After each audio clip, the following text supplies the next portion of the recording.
If you have ever wanted to be really certain as to what it is you're supposed to be doing right now in your life, then this episode is for you. We are going to be reviewing the book, The One Thing by Gary Keller, and it's going to help you not only to see how important it is to have one thing and what that focus does for you, but how to find it. That is coming up in Stretch Book. Stay tuned.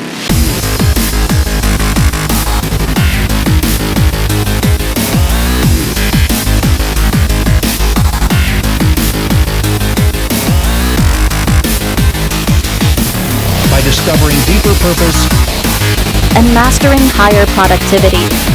That's how you win out.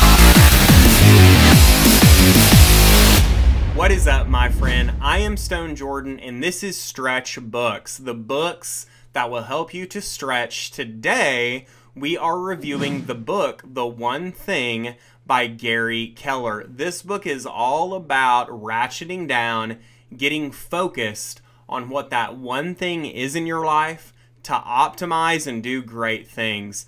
I've got 5 points to give you here. Number one, this really summarizes the concept of the entire book.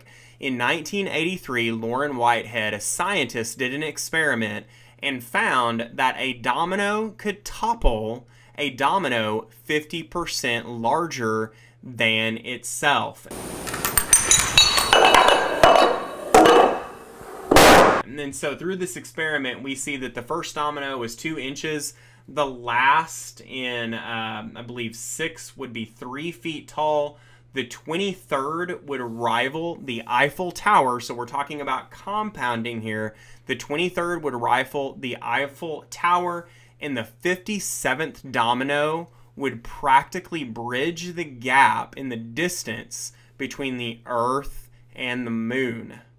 So this is crazy stuff. Now, the parallel that Gary is trying to make here is that if you are able to get down to the one thing, if you're able to shut out all the other clutter in your life and focus on that one thing, that your ability, your productivity, your effectiveness, what you create will be exponentially larger, 50% larger than the last action you did, and so on and so forth, until you're doing amazing, incredible, outstanding things. So that's really the entire principle of the book.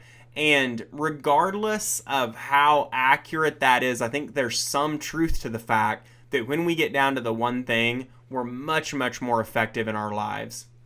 Number two, multitasking isn't really multitasking.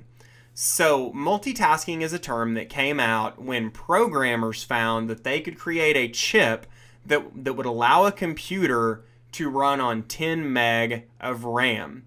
Now what happened at this point, computers were able to switch between tasks so quickly they needed terminology for this. Thus the word multitasking was born.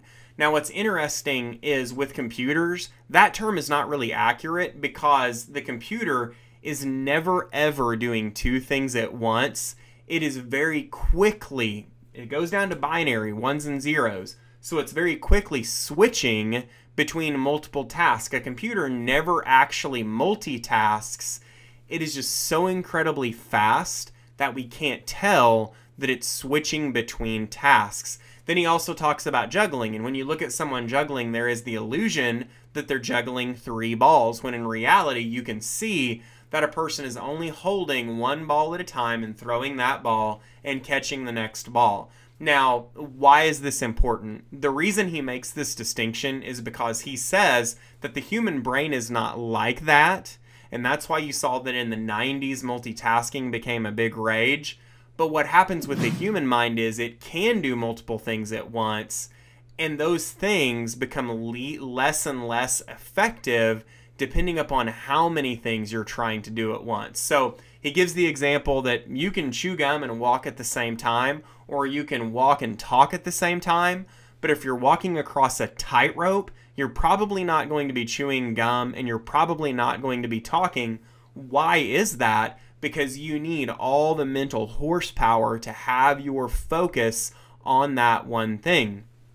Ergo, in your life, whenever you're trying to do multiple things at once, that thing that is most important, even if you haven't figured out what that is yet, that thing that is most important in your life that you should be doing, you have very little mental horsepower if you're doing or trying to do a lot of other things at once. Number 3, success doesn't require extreme discipline. Now, this philosophy I found really interesting for myself. Success not requiring extreme discipline in Gary's mind means that you just have to pick one thing and have extreme discipline in that one thing.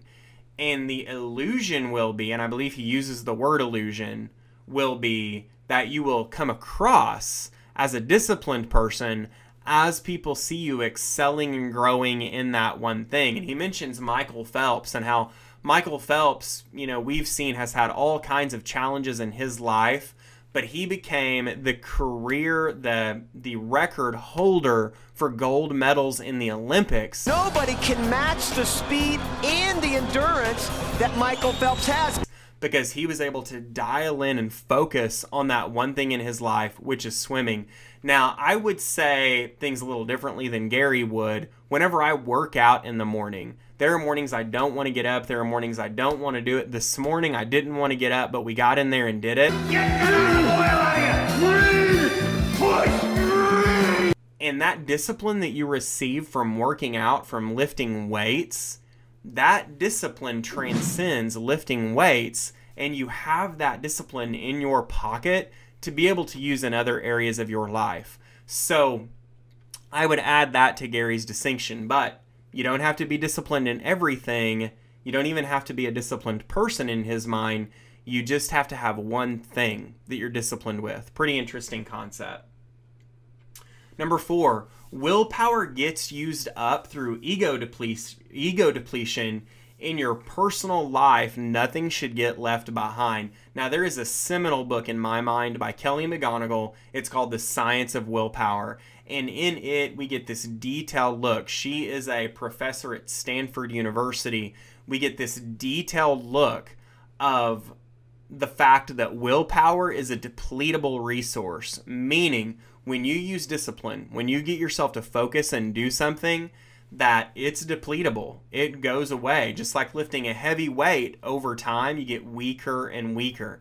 So the point that Gary Keller is trying to make, and I think this is such a strong point, is that you have to take care of family. You have to take care of those closest to you first. Before anything that has to do with money, before anything that has to do with business, you have to take care of yourself and your family first. And he uses another analogy with juggling. He says, it's like you have 3 balls, and one is personal life, one's hobbies, and one is your professional life. One of those balls is rubber. Okay, the professional life ball is rubber. And if you're juggling, and if you drop the professional life ball, it will bounce back up. You can pick back up where you left off. You can move forward without there really being any problem. The other balls, the ball of family, is made of glass. And if you let that ball drop,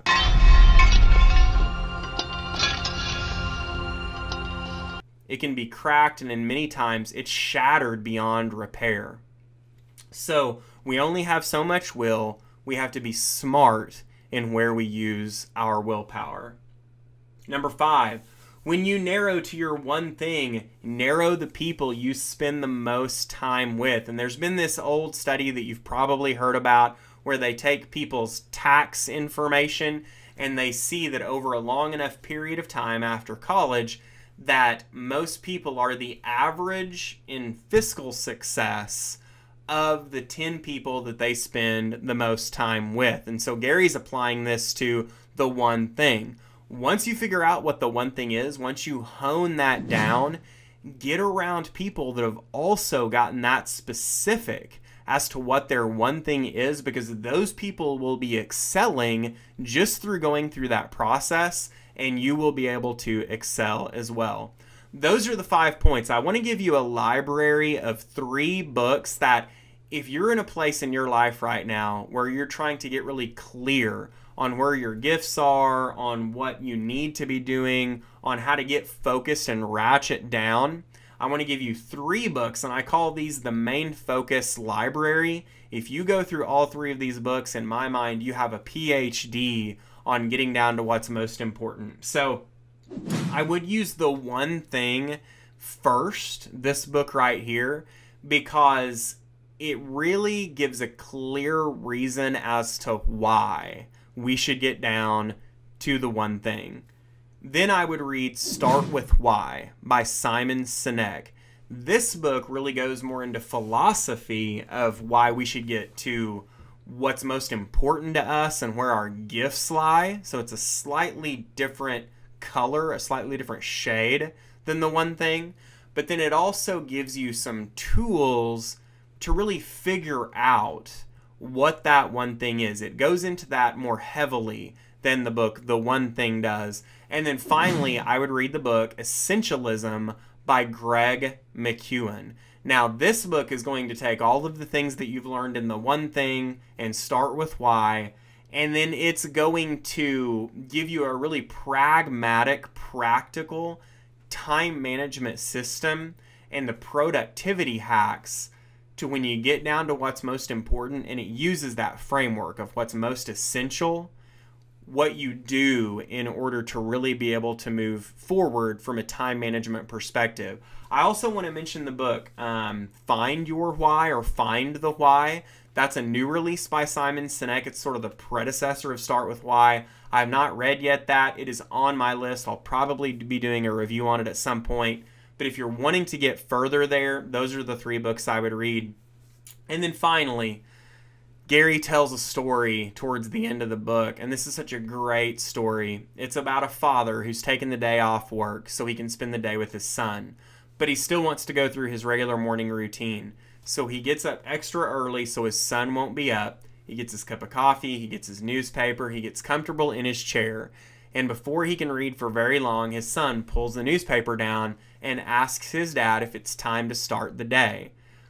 Well, the dad feels a little bit guilty, but he just wants a good 30 minutes to finish his routine. So as he's reading the paper, he sees a full-page ad with a picture of the globe on it. And he gets this idea. He grabs a pair of scissors, he cuts the globe up into pieces, and he says, "Son, we'll start our day, but I've got a fun game for you to play. This is a puzzle, and I want you to put this puzzle together, and once you've done that, we'll go start our day." So the son scoops up the pieces, runs over to the coffee table, excited to get this thing going, and dad is excited because he feels like he's bought himself a lot of time because it's going to take his son forever to finish this puzzle. So he goes back to drinking his coffee, reading his paper. Not 5 minutes pass by when the son comes back and he says, "I'm done." And the father can't believe that his son could possibly be done with this puzzle of the world. So he goes over and he looks at the coffee table. He sees the puzzle is back together perfectly. Nothing is out of place. And he says, "Son, how in the world were you able to put this puzzle together so quickly?" And he said, "Well, Dad, actually one of the pieces fell on the floor. And when I went to pick it up, I looked up, and because the coffee table is glass, I was able to see through to a picture of a man standing on the other side." And he said, "Dad, then it was really easy. I just flipped all the pieces over, and I put the man together, and then the world fell into place." I put the man together, and then the world fell into place. That's really what this book is about. I hope you enjoyed this review. Stay tuned, guys, and I hope you guys have a great week this week. We'll talk to you later. Coming up next week on the academic stretch, I'm going to be showing you truly how to speed read, and not only how to speed read, but how to retain that information. There is so much snake oil out there about how to speed read and how to keep that information. And I'm going to show you what I've personally learned over the last 2 years that has allowed me to read and retain a book every single week. That is coming up next week on Stretch Books. Go ahead and subscribe, stay tuned, and we'll see you then.